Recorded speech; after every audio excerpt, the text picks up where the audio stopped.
বাংলাদেশের জনগণের জন্য যে বাজেট তৈরি করা হয়, যদি প্রতিটা জনগণের সেই দোরগোড়ায় এর সুফল যে না পৌঁছানো যায়, তাহলে আসলে বাজেট যে অর্থ নিয়ে, যে আশা লক্ষ্য উদ্দেশ্য নিয়ে তৈরি করা হয়, তার সুফল আমরা দেখতে পাবো না।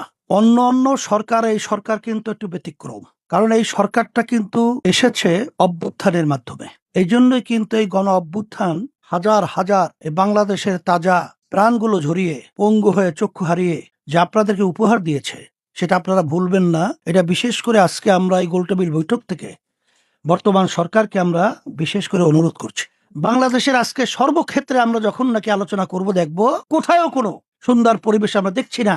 না শিক্ষা খাতে, না চিকিৎসা খাতে, না কোনো, এক কথায় উন্নয়ন খাতে, কোনো ক্ষেত্রেই আমরা দুর্নীতি ছাড়া কিছুই দেখছি না। তবে সবার কথা একটা কথাই বারবার উঠে আসে, রক্ষক যদি ভক্ষক হয় তখন সেখানে আমরা আলোচনা করব, আলোচনা টেবিলেই থাকবে, কিন্তু বাস্তবে সেটা আমরা সুফল দেখব এটা বিগত দিনে দেখি নাই, সামনে দেখবো বলে আশাও করি নাই। কুল্লু এনাই আতারাশাহু বিমা ফিহে, যে ভান্ডের ভিতরে যা থাকবে কাজ করলে তাই পড়বে। আসলে মূল ব্যাপারটা হলো বাজেট সুষম বন্টন। বাংলাদেশের জনগণের জন্য যে বাজেট তৈরি করা হয়, যদি প্রতিটা জনগণের সেই দোরগোড়ায় এর সুফল যে না পৌঁছানো যায়, তাহলে আসলে বাজেট যে অর্থ নিয়ে, যে আশা লক্ষ্য উদ্দেশ্য নিয়ে তৈরি করা হয়, তার সুফল আমরা দেখতে পাবো না। এই জন্যই আমরা বারবার বলে আসছি যে বাংলাদেশের স্বাধীনতা উত্তর যারাই রাষ্ট্র পরিচালনা করেছেন আর বর্তমানে যারা দেশ পরিচালনা করছেন, অন্য অন্য সরকার, এই সরকার কিন্তু একটু ব্যতিক্রম। কারণ এই সরকারটা কিন্তু এসেছে অভ্যুত্থানের মাধ্যমে। আপনাদের সেই অভ্যুত্থানের যে ইতিহাসগুলো, বৈষম্য দূর করুন, জুলুম নির্যাতন, এক কথায় হকদারের পাওনা, সেটা যখন নাকি বৈষম্য করা হতো, এই জন্যই কিন্তু এই গণ অভ্যুত্থান হাজার হাজার বাংলাদেশের তাজা প্রাণগুলো ঝরিয়ে, পঙ্গু হয়ে চক্ষু হারিয়ে যে আপনাদেরকে উপহার দিয়েছে, সেটা আপনারা ভুলবেন না। এটা বিশেষ করে আজকে আমরা এই গোলটেবিল বৈঠক থেকে বর্তমান সরকারকে আমরা বিশেষ করে অনুরোধ করছি। আর সাথে সাথে আমরা এটাও বারবার বলে আসছি, আজকেও বলছি, বিশেষ করে সাংবাদিক বন্ধুদেরকে বলবো, এবং যারা যারা বিজ্ঞজন রয়েছেন, যারা বিশেষ করে দেশ নিয়ে চিন্তা করেন, আমরা তাদেরকে বিশেষ করে বলবো, যেই নীতি আদর্শের মাধ্যমে এই দেশ পরিচালিত হয়েছিল, আমরা বারবার বারবার দেখেছি এই নীতি আদর্শের মাধ্যমে আমরা যেটা চিন্তা এবং আশা আকাঙ্ক্ষা আমাদের বাংলাদেশের মানুষের যা ছিল, এখন আছে, আপনারা ওই নীতি আদর্শের বাস্তবায়িত করতে পারেন নাই। এর জন্য আমরা বলেছি যে পরিবর্তনের জন্য শরিয়া মানে ইসলামী নীতি আদর্শ, যতক্ষণ পর্যন্ত এই নীতি আদর্শের মাধ্যমে দেশ পরিচালিত না হবে, আমরা আলোচনা করব ঠিক, কিন্তু এর ফল আমরা সেভাবে পাবো এটা আশা করছি না। এই জন্য আমরা সকলে অনুরোধ করব, আসেন আমরা সবাই এই দেশটাকে ভালোবাসি, আমরা সবাই এক একাকার হয়ে আমরা নীতি আদর্শ শরিয়া ভিত্তিক দেশ পরিচালনার ব্যাপারে আমরা সব আন্তরিক হই, তাহলে সেখানে জবাবদিহিতা থাকবে, আল্লাহর ভয় থাকবে, প্রতিটা দায়িত্বশীল। এখন যারা সরকারে রয়েছেন, আপনারা আমানতদার, আপনাদেরকে আমাদের পক্ষ থেকে দায়িত্ব দিয়েছি। আমানতদারের দায়িত্ব হলো যাদের আমানত রাখা হয় তাদের কাছে সঠিকভাবে পৌঁছানো।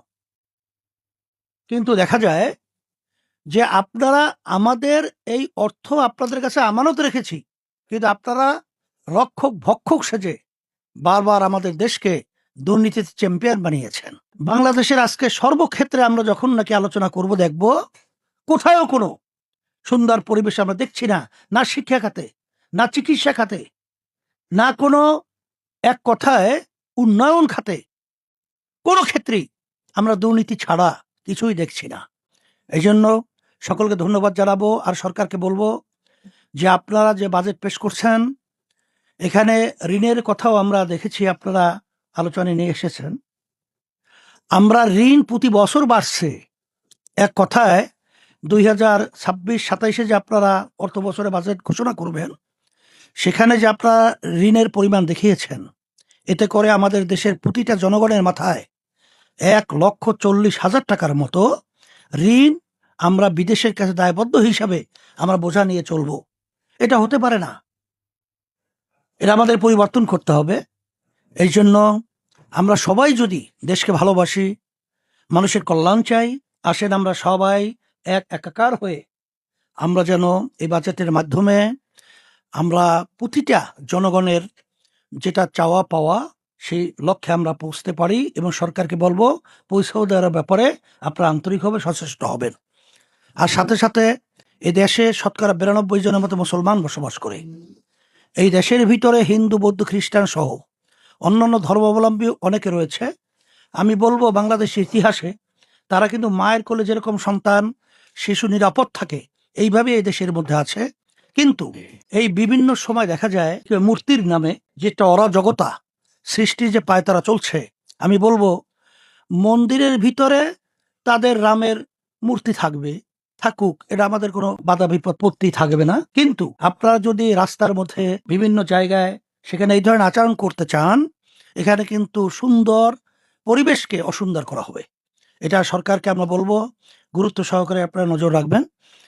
আর এখন যে বিদ্যুৎ সহ বিভিন্নভাবে নিত্য প্রয়োজনীয় জনগণের যে প্রয়োজনীয় বিষয়াদিগুলো আছে, যেটা সাধ্যের বাহিরে চলে যাচ্ছে, এই বিষয়াদিগুলো আন্তরিকভাবে আপনারা দেখবেন।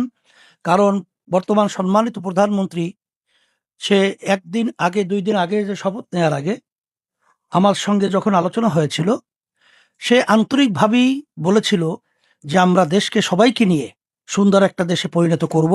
আপনার সেই ওয়াদাকে আপনি বাস্তবায়নের জন্য আপনার সংসদে যারা সম্মানিত সদস্য রয়েছেন, দেশ পরিচালনা করেছেন, সকলের প্রতি উদাত্ত আহ্বান জানাচ্ছি। আপনাদের সকলকে ধন্যবাদ জানাই, এবং আমরা সবাই এক একাকার হয়ে আমরা যেন দেশকে গড়তে পারি, মানুষের কল্যাণ বয়ে আনতে পারি। আল্লাহ আমাকে আমাদের সকলকে তৌফিক দেন।